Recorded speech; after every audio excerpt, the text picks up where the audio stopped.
Friends, I had a very bad incident while doing 110 kg deadlift. 110 kilo deadlift போடுறப்ப நேற்று கொஞ்சம் சிக்கல் ஆகிடுச்சுங்க பாருங்கள். It was very close. I will tell you what happened. This is from yesterday Thursday. I started with normal 80 kg. காலம்பரை 80 kilo வச்சு ஆரம்பித்தேன் first set. ரெண்டாவது set 80 கையில் 8 number இங்கே பாருங்கள் பறக்குது சும்மா ரொம்ப வேகமாக. I did 8 repetitions, just flew by. I did it very easy. Now I am getting very easy, getting very familiar with this 80 kg. I want to do 10 repetitions. 10 number போடணும் இந்த 80ல், அதுக்காக ட்ரை பண்ணுறேன். So I did the maximum I could do.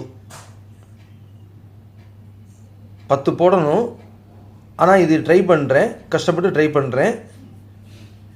என்ன ஆச்சுன்னா இங்கே பாருங்கள், you can see I am stumbling. 80 kg. I did not take it seriously. Next I did 100 kg in the morning, 2 repetitions. அடுத்து என்ன பண்ணேன், 100 போட்டு 100ல் 2 போட்டேன்.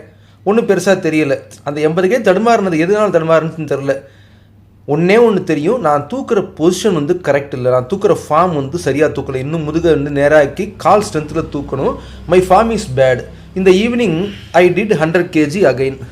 இது சாயங்காலம் 100 kgயில் 1 ஒரு 2 3 போட்டேன். I did just 1 repetition in for each and every set, 100 kg. Next is 105. I did 1 repetition. 105ல் 1 போடுறேன் பாருங்க, பார்த்தா தெரியுது. இது வரைக்கும் ஒன்றும் பிரச்சனை இல்லை. என்ன ஆச்சுன்னு தெரியல. I did another repetition just to get myself familiar with 105 kg. இந்த 105 kg பழகணுங்கிறதுக்காக அடுத்து 1 போட்டேன். சும்மா இருந்திருக்கணும்ல. 110 போட்டேன், வரல. I failed 110. I should have kept quiet. Just Mr. Mohan entered. I asked him to spot me. See, I slipped. அந்த நேரம் தான் மோகன் உள்ளே வந்தார். என்ன பண்ணேன், கொஞ்சம் ஹெல்ப் பண்ணுங்க அப்படின்னு. ஸ்லிப் ஆகிடுச்சு. அடுத்த நம்பர் எதிர்பார்க்கவே இல்லை, இவ்வளோ மோசமாக போகணுங்க பாருங்கள். கீழே விழுந்துருந்தால் பணலாக இருப்பேன். ஆனால் உடலை எப்படியோ சமாளிச்சிட்டோம். It was very nasty, heart in the mouth moment. But I tried again with mister மோகன் to help me and I lifted. அடுத்து என்ன பண்ணினேன், மிஸ்டர் மோகனோட துணை கூப்பிட்டு தூக்கிட்டேன். ஓரளவுக்கு வெற்றியாக. கொஞ்சம் ஒழுங்காக செய்யணும், அவ்வளோதான், வேறு ஒன்றும் இல்லை. அதுதான்.